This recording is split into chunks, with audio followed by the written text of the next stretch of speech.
2:51 a.m. A flatbed truck idles behind a self-storage facility off a frontage road, hazard lights off, engine running quiet. Two men roll a Dodge Charger Hellcat up a ramp in under 90 seconds. No tow chain, no winch. The car went up under its own power because it thinks it's being serviced. By 6 a.m., that Hellcat is sitting behind a roll-up door 40 miles away, and the storage unit it left from doesn't have a single working camera pointed at the right angle. The owner wakes up at 7, walks outside with coffee, and finds an empty driveway. Read that gap again. 6 hours. That's not a joyride. That's a handoff. Most people think a stolen Hellcat gets driven fast, driven far, and dumped. They're wrong. This isn't a getaway. It's a listing. Somewhere between the storage unit and the roll-up door, that car already has a buyer. It just doesn't know it yet. Getting in takes less time than it takes to read this sentence. Pop the wheel liner, find the wiring harness that feeds the headlight module, splice in a handheld tool built for exactly this car. The Hellcat's computer doesn't ask who's holding the tool. It asks if the tool speaks the right language. It does. Key generated. Doors unlocked. Engine running. Here's the part that should bother you more than the theft itself. This exact car, VIN and all, is listed on an auction site in Bucharest 9 days later. Not the engine, not the wheels. The whole car, badge still on, paint still factory, sold as a clean American import to a buyer who will never once see the original title. That's the shift nobody explains right. A stolen Hellcat isn't property anymore the second the key gets cloned. It's freight. And freight doesn't get driven around looking for a buyer. It gets routed to one. A whole, undamaged Hellcat, sold quietly in the US, to someone willing to risk a VIN check tops, out around $55,000 cash. That same car, container shipped and resold overseas, where Dodge never had a dealership network to begin with, clears $90,000 to $110,000. Same car. Same paint. Double the money, and an ocean between the buyer and the police report. That math is why the car doesn't get cut up first.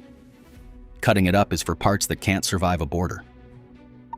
A whole running Hellcat with a clean-looking VIN is worth more intact than in pieces, as long as it can get out of the country before anyone runs the number. Speed isn't about escaping police. It's about beating the export deadline. The first stop after the theft isn't a chop shop, it's a detail bay. Somebody repaints a fender that got scuffed on the ramp, swaps a wheel that doesn't match the trim package, wipes the infotainment system back to factory settings so it stops pinging the last owner's phone. The car gets groomed the way a used car lot grooms a trade-in, except the goal isn't a better price. The goal is a car that doesn't look like it's running from anything. Then comes the part that actually moves it across a border without a flag going up. The paper. A stolen Hellcat with its real VIN still stamped in the dash is a car with a name the police are already looking for. So that name gets replaced.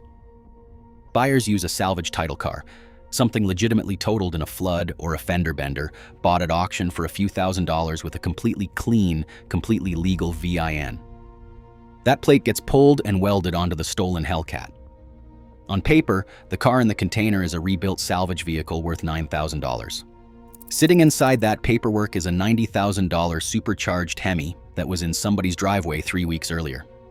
A shipping manifest doesn't know the difference. It just sees a VIN, a title, and a customs code that says, passenger vehicle, rebuilt. Nobody at the port is running a full forensic check against a number that already comes back clean. This isn't a two-guy operation working out of a garage. In 2024, a joint task force working ports along the Gulf Coast traced a single export ring moving upward of 30 whole vehicles a month through 2 shipping companies, most of them high-performance Dodge and Jeep models, all carrying salvage titles that did not match the cars underneath them. Investigators did not find a chop shop when they finally got a warrant. They found a logistics office. Desks, spreadsheets, a whiteboard with shipping dates. Sit with that for a second. A whiteboard. Not a lookout. Not a getaway car idling out front. A whiteboard tracking container departures the same way a freight company tracks pallets. That's not a crime happening in the shadows. That's a business happening in daylight, with the lights off on purpose. And once you're inside that operation, it doesn't run like theft anymore. It runs like procurement. One team sources the cars, another handles the VIN swap and paperwork, a third handles the shipping contracts, and a fourth handles buyers on the other end who are paying in wire transfers routed through 3 different countries before the money ever touches a US bank. 4 separate jobs, 4 separate people, and not one of them has to know the whole picture. The thief doesn't know the buyer in Lagos. The buyer in Lagos doesn't know the storage facility off the frontage road. Everybody in the chain knows exactly enough to do their piece, and nothing that would let a single arrest take the whole thing down. That's the part that breaks how people picture this. It's not a theft ring with a Hellcat problem. It's an export business that happens to run on stolen inventory, because a stolen car costs nothing to acquire, and the margins on a $90,000 vehicle sold twice over are better than almost anything else that fits in a shipping container. So what happens to the ones that can't make the boat in time? The ones where the real VIN gets flagged before the paperwork's ready or the buyer overseas falls through? Those don't go back to the owner. They go into storage. Actual storage units, actual self-storage facilities, rented under names that don't trace to anyone, holding a Hellcat under a car cover for 6, 8, 10 months at a time. Here's why that makes sense on a spreadsheet, even though it sounds like wasted inventory. Dodge stopped building the Hellcat drivetrain entirely. The last one came off the line in December 2023. No factory anywhere is making another one. Every car already on the road is now a finite, shrinking asset, and a car sitting quiet in a storage unit isn't dead weight. It's inventory that gets more valuable every month. Clean supply gets a little scarcer. A whole stolen Hellcat that would have sold for $55,000 domestically last year is worth waiting on now. Because next year, it's worth more, and the year after that, it's worth more again. Some of these crews aren't in a hurry anymore. They're not thieves cashing out fast. They're holding a position. And the export side has a mirror image running the other direction that almost nobody accounts for. Buyers overseas don't just want parts. Some of them want the whole car specifically because Dodge is discontinued and a clean American Hellcat is becoming a status symbol the factory will never produce again. That demand doesn't fade when the supply chain gets dirtier. It just makes buyers less picky about where the car came from. The customs code doesn't ask that question either. A generic listing that says, passenger vehicle. Personal import moves through a port the same way whether the seller is a private owner relocating or a laundering operation clearing out a storage unit ahead of a task force warrant. The manifest can't tell the difference, and neither can most of the agents processing 100 containers a shift. By the time that Hellcat rolls off a boat in a port on the other side of the world, it has a title that says Salvage Rebuild, a VIN that belongs to a car that was totaled in a completely different state, and a buyer who paid in cash or wire transfer and has zero reason to ever ask a question he doesn't want the answer to. The original owner's police report is still open.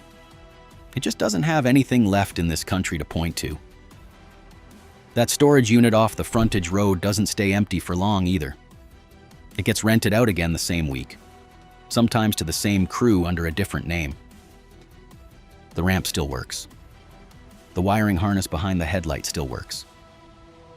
Dodge already stopped making the fix, and the car that replaces the one that just shipped out is already sitting in somebody's driveway right now, key fob in a bowl by the front door, 6 hours away from becoming freight.